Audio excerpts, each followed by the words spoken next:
Lenin பேசுகிற போது சொன்னார், பாமக தலைவர் முதலமைச்சரை பார்த்து கேள்வி கேட்கிறார், மோடியை பார்த்து கேட்காமல் என்று ஆதங்கப்பட்டார்.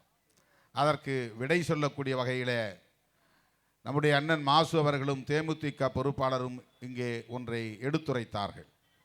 உடனடியாக முதலமைச்சர் இந்த பிரச்சனையில் எப்படி முடிவெடுத்திருக்கிறார், எதிர்வினை ஆற்றியிருக்கிறார் என்பது அவருடைய தலைமைத்துவத்தை, அவருடைய தலைமை பண்பை இன்றைக்கு உறுதிப்படுத்தி இருக்கிறது. முதலமைச்சர் இதற்கெல்லாம் மோடிதான் பொறுப்பு என்று அவரை நோக்கி விரல் நீட்டி குற்றம் சாட்டி அமைதியாக இருந்து விடாமல் நம்மாலானதை செய்வோம் என்று முடிவெடுத்து வணிக நிறுவனங்கள், குறிப்பாக ஹோட்டல் போன்ற நிறுவனங்களை சார்ந்தவர்கள் சமையல் எரிவாயுவுக்கு பயன்படுத்துகிற இந்த சிலிண்டர் தட்டுப்பாட்டினால் பாதிக்கப்பட்ட நிலையில் அவர்கள் மின் அடுப்பை பயன்படுத்த மாறியிருக்கிறார்கள். அப்படி மின்சார அடுப்பை பயன்படுத்துகிற நிலையில் அவர்களுக்கு அந்த கட்டணம் உயர்கிறது, கூடுதலாகிறது. ஆகவே அதன் மீது ஒரு பரிவு, அந்த மக்களுக்கு நம்மால் ஆனதை செய்வோம். இதுதான் நம்முடைய முதலமைச்சரின் ஆகச்சிறந்த தலைமை பண்பு. உடனடியாக ஒரு யூனிட்டுக்கு 2 ரூபாய் மானியம் தருவோம். இந்தியாவில் எந்த முதலமைச்சராவது இந்த கோணத்தில் சிந்தித்ததுண்டா? சிந்தித்திருக்கிறார்களா? இப்படி ஒரு முடிவை எடுத்திருக்கிறார்களா? இந்த அறிவிப்பை செய்திருக்கிறார்களா?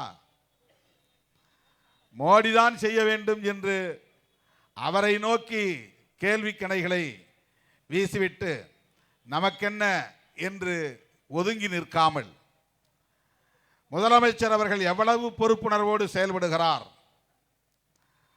பாதிக்கப்படுகிற மக்களின் நிலையிலிருந்து சிந்தித்து பார்க்கிறார், எந்த வகையிலே அவர்களுக்கு உதவி செய்ய முடியும் என்று எண்ணி பார்க்கிறார், திட்டமிடுகிறார்.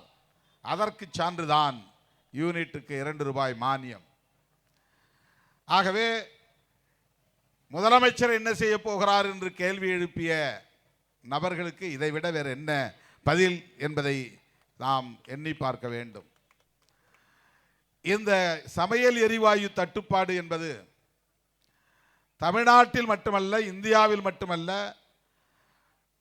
வளைகுடா நாடுகளை நம்பி இருக்கக்கூடிய அத்தனை உலக நாடுகளுக்கும் பாதிப்பை ஏற்படுத்தி இருக்கிறது. இந்த பாதிப்புக்கு யார் காரணம்? அமெரிக்க ஏகாதிபத்தியமும் இஸ்ரேலிய நாடும் தான். இன்றைக்கு ஈரான் மீது ஏவுகணைகளை வீசி கொடூரமான அடக்குமுறைகளை ஏவி வருகிறது. அந்த நாட்டின் உச்ச தலைவர் காமினி அவர்கள் படுகொலை செய்யப்பட்டிருக்கிறார். ஒரு நாட்டின் உச்ச தலைவரையே குறிவைத்து படுகொலை செய்திருக்கிறது ஏகாதிபத்திய நாடுகள். அவருடைய குடும்பத்தையே அழித்திருக்கிறார்கள். இது பல ஆண்டுகால திட்டம். அவர் எங்கே பதுங்கியிருக்கிறார் என்கிற துப்பு கிடைத்தவுடன் சற்றும் தாமதிக்காமல் அவர் தங்கியிருந்த இடத்தை நோக்கி ஏவுகணைகளை வீசி அவரை சில நொடிகளிலேயே படுகொலை செய்துவிட்டார்கள். ஈரான் தன்னுடைய உச்ச தலைவரை இழந்து நிற்கிற நிலையில் அவருடைய மகனை அடுத்த உச்ச தலைவராக இன்றைக்கு அறிவிப்பு செய்திருக்கிறது. அதை நான் ஏற்க மாட்டேன் என்று அடம்பிடிக்கிறார் அமெரிக்க அதிபர் டொனால்டு ட்ரம்ப். அந்த நாட்டின் உள்விவகாரத்தில் தலையிடுவதே தவறு. அந்த நாட்டின் உச்ச தலைவரை படுகொலை செய்தது குற்றம். அதையும் தாண்டி ஈரானின் உச்ச தலைவர் யார் என்பதை நான் தான் தீர்மானிப்பேன் என்று சொல்லுகிற ஒரு மனநோயாளி தான் அமெரிக்க அதிபர் டொனால்டு ட்ரம்ப். இஸ்ரேலை பற்றி தலைவர்கள் இங்கே பேசினார்கள். அது எவ்வளவு மோசமான மதவெறி பிடித்த ஒரு நாடு, யூதர்கள் எந்த அளவுக்கு உலக நாடுகளின் மீது ஆதிக்கம் செலுத்தி வருகிறார்கள். அந்த யூதர்களுக்கான ஒரு நாடு இஸ்ரேல். அவர்களின் தேசத்தில் எண்ணெய் வளம் இல்லை, எரிவாயு உற்பத்தி இல்லை. வளைகுடா நாடுகளை நம்பித்தான் அந்த தேசம் இருக்கிறது. வளைகுடா நாடுகளில் ஈரானும் ஈராக்கும் பிற நாடுகளைப் போல் இல்லாமல் எதிர்த்து நிற்கிற, ஏகாதிபத்தியத்தை எதிர்க்க நிற்கிற துணிச்சல் பெற்ற நாடுகளாக இருக்கின்றன. லிபியாவும் அப்படித்தான். ஆகவே அந்த நாடுகளை குறிவைத்து அமெரிக்காவும் இஸ்ரேலும் நீண்ட காலமாகவே அவர்களை ஒடுக்குவதில், நசுக்குவதில், அவர்களை நிலைகுலைய வைப்பதில், அவர்களை ஆதிக்கம் செய்வதில் கவனம் செலுத்தி வருகிறார்கள். ட்ரம்ப் வருவதற்கு முன்பும் அமெரிக்காவின் நிலைப்பாடு இதுதான். 40 ஆண்டு கால திட்டம். இந்த காமெனி என்கிற ஈரானின் அதிபரை படுகொலை செய்வதற்கு அவர்கள் போட்ட திட்டம். உளவு பிரிவை ஊடுருவச் செய்து அவருடைய இருப்பை கண்டுபிடித்து அவர் பதுங்கியிருக்கிற இடத்தை காட்டி கொடுத்ததும் சற்றும் தாமதிக்காமல் போரை தொடங்கிவிட்டார்கள். ஆனால் அதற்கு முதல் நாள் வரையில் பேச்சுவார்த்தை நடத்துகிறார்கள். சமாதான பேச்சுவார்த்தை நடக்கிறது. எதற்காக? எண்ணெய், கச்சா எண்ணெய் வர்த்தக பேச்சுவார்த்தை. ரஷ்யாவிடம் நாம் எண்ணெய் வாங்குகிறோம், ஈரானிடமும் கச்சா எண்ணெய், பண்படாத எண்ணெய், குருடாயில், அதை வாங்கித்தான் இங்கே பண்படுத்தி பெட்ரோல், டீசல் உள்ளிட்ட உற்பத்தியை நாம் செய்கிறோம். நேரடியாக எரிவாயுவை அவர்கள் நமக்கு அனுப்பி வைக்கிறார்கள். ஆனால் டொனால்டு ட்ரம்ப் மோடிக்கு ஆணை இடுகிறார், கட்டளை இடுகிறார். நீ ரஷ்யாவிடம் எண்ணெய் வாங்கினால் உனக்கு நான் கூடுதல் தண்டம் விதிப்பேன், வரி விதிப்பேன். மோடி வாய் திறக்கவில்லை, கண்டிக்கவில்லை. இந்திய இறையாண்மையில் தலையிடுவதற்கு நீ யார் என்று கேள்வி கேட்கிற துணிச்சல் இல்லை. என் நாட்டு இறையாண்மையில் தலையிடுவதற்கு உனக்கு எந்த அதிகாரமும் இல்லை என்று சொல்லுகிற துணிச்சல் ஈரான் அதிபர் காமெனிக்கு இருக்கிறது. அவர் டொனால்டு ட்ரம்புக்கு பணியவில்லை. டாலர் அடிப்படையில் நான் வர்த்தகம் செய்ய மாட்டேன், யூரோ அடிப்படையில் தான் வர்த்தகம் செய்வேன். இது காமெனி எடுத்த முடிவு. என் நாட்டில் டாலருக்கு மதிப்பில்லை என்று ஈராக் அதிபர் சதாம் ஹுசேன் எடுத்த முடிவு. என்னுடைய நாட்டில் அமெரிக்க டாலருக்கு மரியாதை இல்லை, அது வெறும் பேப்பர் என்று சொல்லுகிற துணிச்சல் சுண்டைக்காய் அளவு கூட இல்லாத லிபியாவின் அதிபர் கடாஃபிக்கு இருந்தது. வெனிசுலா என்கிற நாட்டின் அதிபருக்கு இருக்கிறது. இவர்களெல்லாம் அமெரிக்க ஏகாதிபத்தியத்தை எதிர்க்கிற துணிச்சல் பெற்றவர்களாக இருக்கிறார்கள். ஆனால் இந்தியாவும் ஒரு வல்லரசு தான், இதை வல்லரசாக்குவதற்காக நாங்கள் இங்கே போராடி கொண்டிருக்கிறோம் என்று சொல்லுகிற நம்முடைய மோடி, டொனால்டு ட்ரம்ப் தலையீடு செய்கிற போதெல்லாம் அவருக்கு தலைகுனிந்து நிற்கிறார், அடிபணிந்து நிற்கிறார், வாய்மூடி மௌனித்து கிடக்கிறார், எதிர்த்து பேச துணிச்சல் இல்லாமல் இருக்கிறார். இது நமக்கு கிடைத்த ஒரு சாபக்கேடு. அதிபர் காமெனிக்கு இருக்கிற துணிச்சல் அந்த ஈரானை விட பல மடங்கு பெரிய நிலப்பரப்பு கொண்ட தேசம் நம்முடைய தேசம். மிகப்பெரிய மக்கள் தொகை கொண்ட நாடு நம்முடைய நாடு. எண்ணெய் வளமும் உள்ள ஒரு நாடுதான், அனைத்து கனிம வளங்களும் கொண்ட ஒரு நாடுதான். ஒப்பீட்டளவிலே ஈரானை விடவும் நாம் பல வளங்களை பெற்றிருக்கிறோம். எண்ணெய் வளம் ஒப்பீட்டளவிலே குறைவாக இருக்கலாம். ஆனால் ஒரு வல்லரசு என்கிற தகுதியை பெறக்கூடிய அளவுக்கான வலிமையை பெற்ற ஒரு தேசத்தின் பிரதமராக இருக்கிற மோடி அவர்களுக்கு அமெரிக்காவை எதிர்த்து பேசுகிற துணிச்சல் இல்லை என்பதுதான் சாபக்கேடு. அவரை குறைத்து மதிப்பிடுவதற்காக நாம் சொல்லவில்லை, இதுதான் யதார்த்தமான உண்மை. எதிர்க்கட்சிகள் மாநிலங்களவையிலும் மக்களவையிலும் ஈரான் மீது நடத்தப்படுகிற இந்த தாக்குதலை நிறுத்த வேண்டும், அதற்கு இங்கே விவாதம் செய்து தீர்மானம் நிறைவேற்ற வேண்டும் என்கிற அடிப்படையில் கோரிக்கை எழுப்பினால் அதை பற்றி பேசுவதற்கே அவர்கள் அனுமதிக்கவில்லை. மக்களவையை நடத்தாமல் நாங்கள் தள்ளி வைப்போமே தவிர அந்த விவாதத்தை நாங்கள் அனுமதிக்க மாட்டோம் என்கிறார்கள். மக்களவையிலே எதிர்க்கட்சிகள் பேசுவதற்கு அனுமதித்தால் என்ன? ஆளுங்கட்சி பேச வேண்டாம், பாஜக பேச வேண்டாம், அமித்ஷா பேச வேண்டாம், மோடி பேச வேண்டாம், ராகுல் பேசட்டுமே.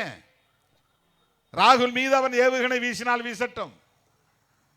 திராவிட முன்னேற்ற கழக நாடாளுமன்ற உறுப்பினர்கள் பேசட்டுமே. அறிவாலயத்தின் மீது அவன் ஏவுகணை வீசினாலும் வீசட்டும். எதிர்கொள்ள அண்ணன் ஸ்டாலின் அவர்கள் தயாராக இருக்கிறார். மக்களவையில் இதை பற்றி பேசுவதற்கு கூட அவர்கள் அனுமதி மறுக்கிறார்கள்.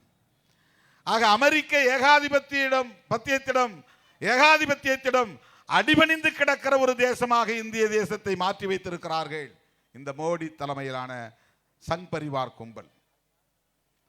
அவர்களுக்கு முஸ்லிம்கள் தான் எதிரி, அமெரிக்கா எதிரி இல்லை.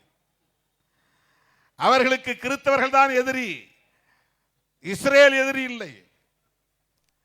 அவர்களுக்கு தமிழ்நாடு தான் எதிரி, திமுக தலைமையிலான அரசு தான் எதிரி, திராவிட கருத்தியல் தான் எதிரி, பெரியாரியம் தான் எதிரி. அவர்களுக்கு ஏகாதிபத்தியம் எதிரி இல்லை. அங்கே அவர்கள் சரண்டர், அடிபணிந்து கிடக்கிறார்கள். அதானிக்காகவும் அம்பானிக்காகவும் ஏகாதிபத்திய நாடுகளோடு ஒப்பந்தம் போடுவதே தன்னுடைய கடமை என்று கருதுகிற ஒரு பிரதமரை நாம் பெற்றிருக்கிறோம். அமெரிக்காவிலே அதானியின் மீது வழக்குகள் இருக்கின்றன. அதானி சிக்கினால் மோடியும் சிக்குவார், இதுதான் பிரச்சனை. அம்பானி சிக்கினால் மோடியும் சிக்குவார், இதுதான் பிரச்சனை. ஆக இப்படிப்பட்ட ஒருவரை நாம் இங்கே பிரதமராக பெற்றிருக்கிறோம் என்பதுதான் வெட்கக்கேடு. ஈரான் மீது நடத்தப்படுகிற இந்த தாக்குதலை நிறுத்தாத வரையில் எரிவாயு தட்டுப்பாட்டை சீர் செய்ய முடியாது, தீர்வு காண முடியாது. ஆகவே உடனடியாக நாம் எழுப்ப வேண்டிய குரல் என்ன? அமெரிக்க ஏகாதிபத்தியமே, இஸ்ரேலிய ஏகாதிபத்தியமே, ஈரான் மீது நடத்துகிற ஏவுகணை தாக்குதலை உடனே நிறுத்து. இதுதான் நாம் எழுப்ப வேண்டிய குரல்.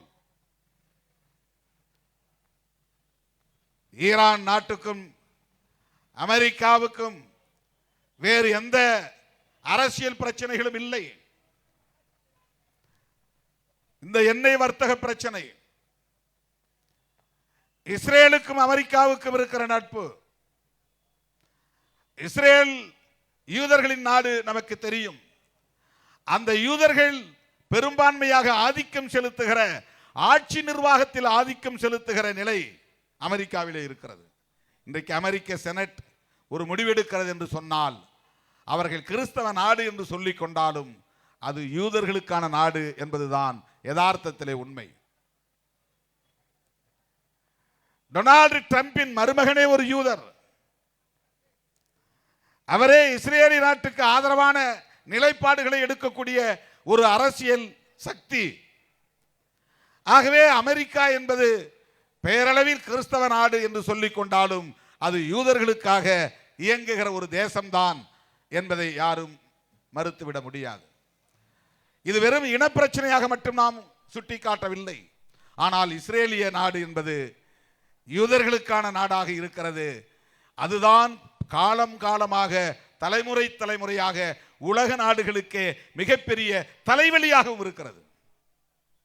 இஸ்ரேல் மீது எப்போதெல்லாம் ஈரானோ ஈராக்கோ ஏவுகணை வீசுகிறதோ அப்போதெல்லாம் உடனடியாக அமெரிக்கா தலையீடு செய்கிறது.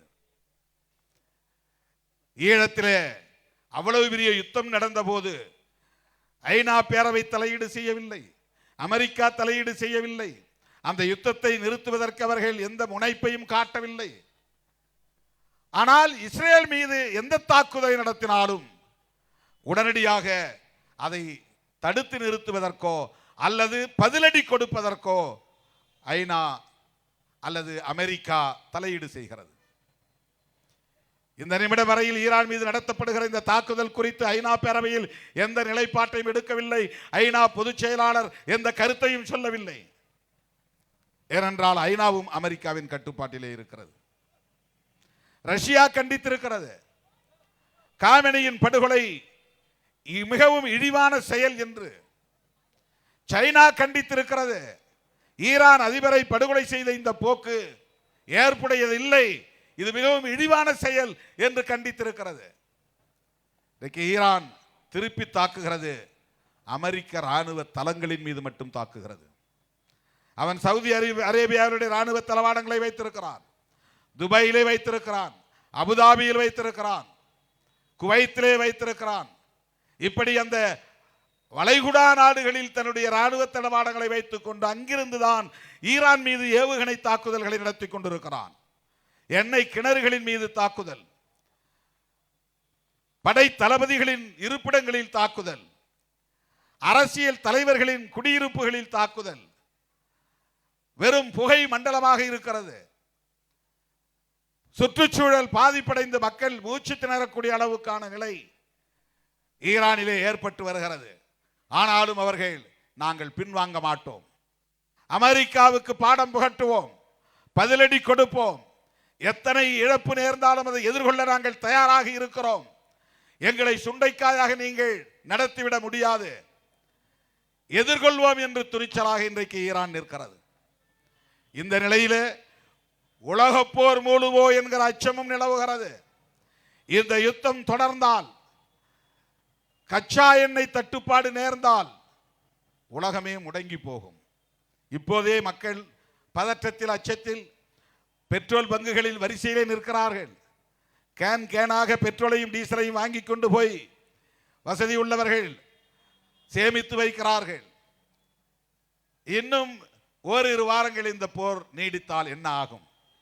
இப்படிப்பட்ட சூழலில் நம்முடைய செந்தில் அதிபர் அவர்கள் சொன்னதைப் போல பிற நாடுகளில் அந்த நாட்டின் அதிபர்கள் அல்லது பிரதமர்கள் இந்த எரிவாயு தட்டுப்பாடு இருப்பது உண்மைதான், மக்கள் எச்சரிக்கையாக இருங்கள், விழிப்புணர்வோடு இருங்கள், சேமிப்பை செய்யுங்கள், சிக்கனமாக செலவு செய்யுங்கள் என்றெல்லாம் மக்களுக்கு வழிகாட்டுகிற போது நம்முடைய மோடி அவர்கள் இதிலும் அரசியல் செய்கிறார். அப்படி எந்த தட்டுப்பாடும் இல்லை, இவர்களாக ஊதி பெருக்குகிறார்கள், பூச்சாண்டி காட்டுகிறார்கள் என்பதை போன்று திமுக உள்ளிட்ட எதிர்க்கட்சிகளின் மீது அவதூறு பரப்புகிறார்.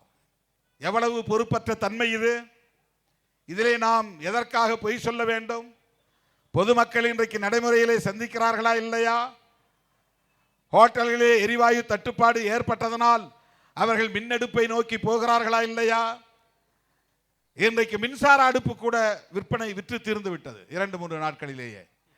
வீடுகளுக்கு பயன்படுத்துகிற மின் அடுப்பு, ஹோட்டல்களுக்கு பயன்படுத்துகிற மின்சார அடுப்பு, இவையெல்லாம் விற்று தீர்ந்து விட்டன. இதனால் மின்சார தட்டுப்பாடு ஏற்படும். அதிகமான மின்சாரத்தை நுகருகிற போது மின்சார தட்டுப்பாடு ஏற்படும். ஆகவே இதற்கு ஒரே தீர்வுதான், அமெரிக்காவின் ஆதிக்க வெறியை கைவிட வேண்டும், இஸ்ரேலின் யுத்த வெறியை கைவிட வேண்டும், ஈரான் மீது நடத்தப்படுகிற இந்த ஏவுகணை தாக்குதலை உடனடியாக நிறுத்த வேண்டும், பேச்சுவார்த்தைக்கு அவர்கள் தயாராக வேண்டும்.